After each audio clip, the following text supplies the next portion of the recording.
Hey everybody, this is D Hunter, bringing another action figure review. Today, we're going to look at McFarlane, DC Multiverse, Justice Society of America, Dr. Mid-Nite. I ordered this guy from the McFarlane toy store. He arrived today, so let's take a look at the package. As you can see at the top, 22 moon parts, McFarlane toys, ages 12 plus. DC Multiverse, Dr. Mid-Nite, McFarlane Collector's Edition. Here he is in the package. We have an owl, 6 different hands, collector's card, and display stand.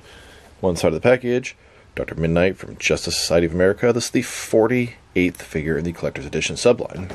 Other side, Dr. Mid-Nite. The back, here he is posed up from the comics. And at the bottom, there's his barcode if it helps. So with no further ado, let's open him up. Alright, now that we got this figure out of the package, here he is with all the accessories laid out. We have a display stand, a collector's card, 6 interchangeable hands, and then his owl hoodie. Before I take a load of all that, let's talk about and check out the figure. So this is Dr. Mid-Nite. He's one of the founding members of the Justice Society of America. His real name is Charles McNider. He's a surgeon that was blinded and then discovered he had abilities that allowed him to see in the dark. Donning special goggles and becoming a crime fighter, he became Dr. Mid-Nite. He's also typically a physician that sort of aids and heals other superheroes and metahumans. He was the first blind hero in comics and predates Daredevil. So let's take a closer look. Starting with his head here, he's got that black sort of mask with his mouth, nose, and chin exposed. He's got the little sort of moon logo on his forehead, his signature goggles. As we go further down, red tunic with the moon logo on it. He's got tall gloves that should allow the owl to sit on them. Tall boots as well.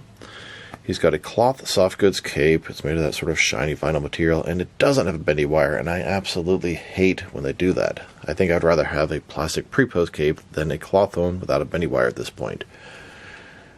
It is not that difficult to put one in there. I'm going to have to start exploring those options because we're getting more and more capes without the bendy wire. This thing was stretched out really far, and I've been sitting him on it sort of folded this way to kind of get it into a nicer shape when he's standing still. Happy to add him to the JSA roster. And a closer look at his face and head sculpt, which I think looks pretty good.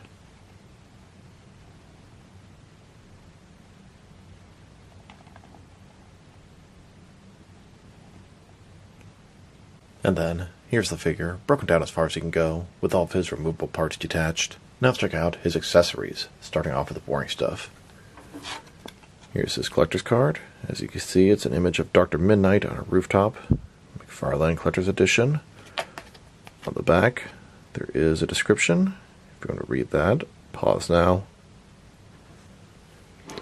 And then we have his display stand. Typical McFarlane display stand we've seen countless times before. Now let's check out his hands. He has a total of 6 hands, 3 left hands, and 3 right hands. Here he is with his first pair of hands. These are his fists. And here's his second pair of hands. These are a pair of gripping hands. And here's his third pair of hands. His right hand is a pointing hand, and his left hand is a totally open hand. Now we have his owl. Its name is Hootie. It flew into his house and injured itself, and he cared for it and brought it back to health. It's a pre-posed owl just sitting there. It's done in almost all black colors. You can see the eyes and the beak. Not too much else going on here. Now it is the exact same owl that came in the Court of Owls 3-pack. And you can kind of balance the owl on his forearm, but it doesn't look quite right. Now let's talk about his cape for a minute.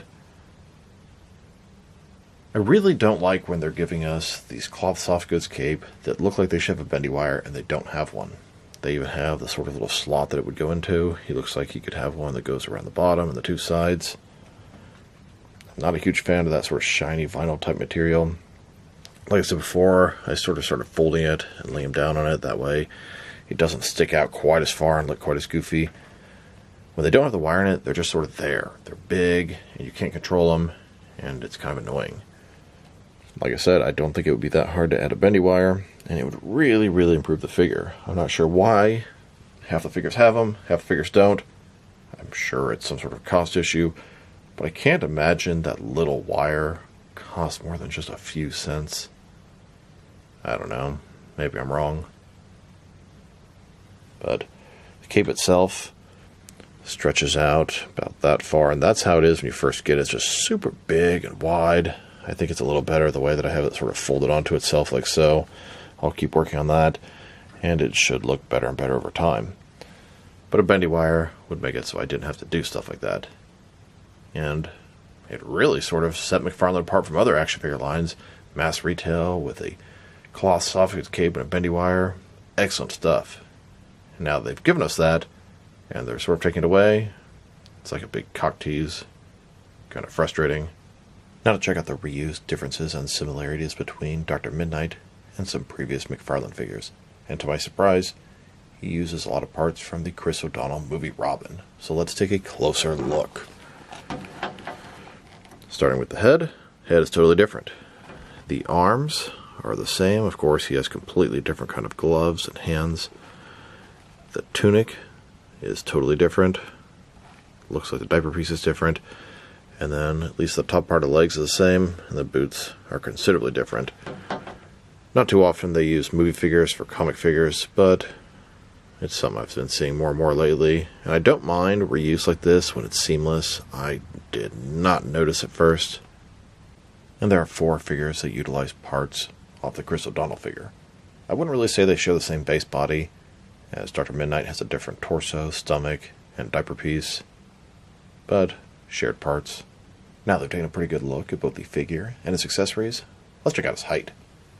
From bottom to the top of his head, standing about 6.8 or 6.9 inches tall, which would translate to just under 18 centimeters, and for his articulation. Starting with his head, of course, you're going to rotate side to side. He can look up about that far, down quite a bit more. Can't tilt his head from one side to the other. Shoulders on a ball joint goes up more than 90 degrees. Up, down, around, all that good stuff. He's got this butterfly ring between his shoulder and chest. Increase the range of motion and covering a large gap that would be there. Bicep cut. Double jointed elbows. His wrist can rotate, and it's hinged as well. Ball joint his torso, rotate around, forward and back. Another one in his waist, rotate around, forward and back. Between the two, pretty good range of motion. You get more out of the torso than the waist on this guy. Legs, completely the splits, McFarlane style hip joints. Rotation is damn near nothing. Legs go forward, about that far, back not at all. Double jointed knees. And then his ankle. Forward and back. Rotate. Tilt, rock. And articulation. Here's Dr. Mid-Nite on a rooftop with his owl hoodie overlooking the city. Now let's check him out. Next is with our action figures. Starting off with some other Dr. Mid-Nite figures. Now I don't actually have any other Dr. Mid-Nite figures, but the closest thing that I do have is this is a Mattel DC Universe Classics Dr. Mid-Nite that my wife customized into a Batman Rogue Cavalier a long time ago. You can see he's got the boots, the gloves, the tunic.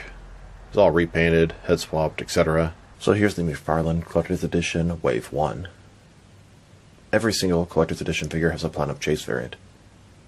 Here are both the regular and Platinum Chase variants of the first appearance Superman, the Abyss, and Alan Scott Green Lantern. And here's the second wave of Collector's Edition figures, both regular and Platinum versions of Firestorm, Hawkman, and Sinestro. Then, the third wave of Collector's Edition figures, we have the Death and Return of Superman, Captain Carrot, Batman as Green Lantern, and Wonder Woman. Here's the fourth wave. This wave consisted of Penguin, Starfire, and Captain Boomerang. And here's the fifth wave of McFarlane Collector's Edition figures, both the regular and Platinum Chase variants of Sergeant Rock, Connor Kent Superboy, and Manga Batman. Here's the sixth wave of Collector's Edition figures, both versions of the Red Hood, Clock King and Dr. Time, Ragman, and Agent Liberty. And finally, here's the seventh wave of McFarlane Collector's Edition figures, both the regular and Platinum Chase variants of the Dark Knight Returns Batman, Huntress, and some Green Lantern Corps members. We have Tomar Ray, Evan Sewer, Arcus, Chumuk, and the Green Man. And then here's the eighth wave of Collector's Edition figures. This wave was unusually large. We have both the regular and Platinum versions of Lightning Lad, Simon Bowles Green Lantern, Geoforce, Grid, the Christopher Reeve Superman, and Mr. Terrific. Then, with Wave 9 of the Collector's Edition, Guy Gardner Green Lantern, Captain Cold, and Power Girl. And here's Wave 10 of McFarlane's Collector's Edition, both the regular and Platinum Chase variants of the Year 2 Batman, Deadshot, and Adam Strange. And here's Wave 11 of the Collector's Edition, at least I think. The way they're releasing exclusives, variants, it's kind of hard to tell what the wave is at this point. We have both the regular and Platinum versions of the Target exclusive Strange Lives of Superman, Hawk Girl, Yellow Jacket, Mr. Terrific, and then Red Lantern Guy Gardner. And here's the most recent group of McFarlane Collector's Edition figures. We have both the regular and Platinum Chase variants of Dark Archer, Metron, Kite Man, Mirror Master, Deathstroke, and Dark Stars. I am desperately on the hunt for both the regular and Platinum Chase variants of the Collector's Edition Beast Boy. He's the only figure I'm missing from the entire McFarlane DC Multiverse. If anybody has some information, can point me in the right direction, or can possibly help me out, please drop me a line in the comments below. It is much appreciated. Then, with this wave of McFarlane Collector's Edition figures, Dr. Mid-Nite and Batman with the Mobius chair. Now I have the Platinum of Dr. Mid-Nite on the way from Big Bad Toy Store, but I'm still on the hunt for 2 Platinum versions of Batman with the Mobius chair. And while we're on the subject, I'm also desperate on the hunt for the San Diego Comic-Con exclusive Collector's Edition, both regular and Platinum versions of Beast Boy. If anybody out there can point me in the right direction, has any info about those figures, or can possibly help me out, please drop me a line in the comments below. It is much appreciated. Now let's check him out. Next to some other recently released McFarlane DC Multiverse figures. Here he is, next to the Batman Returns wave. Batman, Catwoman, the Penguin Commandos, and Max Schreck. I still need to get the GameStop exclusive Penguin in his underwear, but it finally shipped and I should have it soon. Here's Dr. Mid-Nite, next to the Wonder Woman vs. Godzilla 2-pack. And here he is, next to the Page Puncher Joker. I still need to get the rest of that wave, being Superman, Cheetah, and Extant. And then a couple of McFarlane paint variants, Glow-in-the-Dark Bane, and cover recreation, Emerald Twilight Hal Jordan Green Lantern. Then, next to the pink and rainbow Batman figures. And now, with the Atom Smasher and Spectre 2-pack, here's Dr. Mid-Nite, next to the 5th digital wave. We have Batgirl, Red Tornado, and Blackfire. And here he is, next to the Ben Affleck Batman for the Flash movie that came with the Batcycle, and the new Rebirth Batman. Then, next to the Nightmare and Jokerized Superman figures. And now, next to another recent wave that I found at Target, we have the Red Platinum Guardian, Hush Riddler, DC Classics Batgirl and Scarecrow, and the Red Platinum Dark Flash. And finally, next to the Season 2 Peacemaker figure. Now let's check him out, next to some action figures from different various companies, so we can see how he fits in both scale and style-wise, in case you want to know which lines you can mix him with.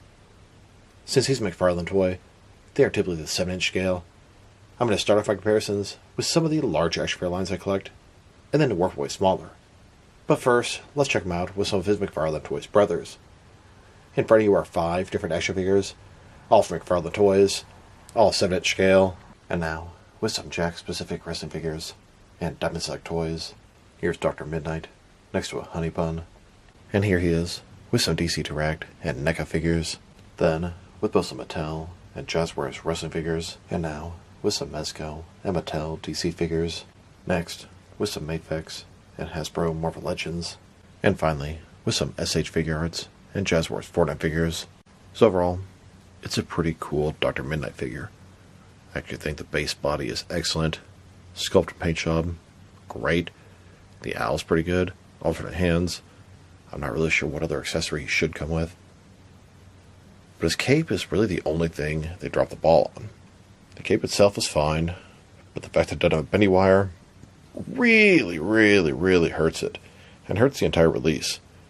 I don't really know what it depends on, if they're giving them bendy wires or not.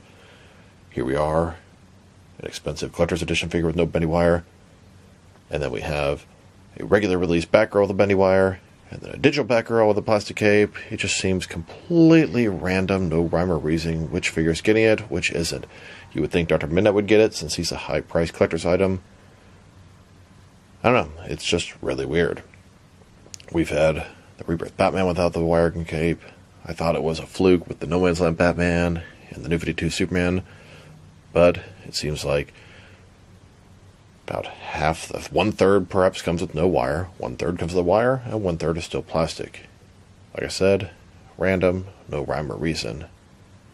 Now honestly, the Dr. Mid-Nite figure, it looks exactly like it should. It's damn near perfect except for the cape. If I were to rate this guy, I'm probably going to give him like a 6.5.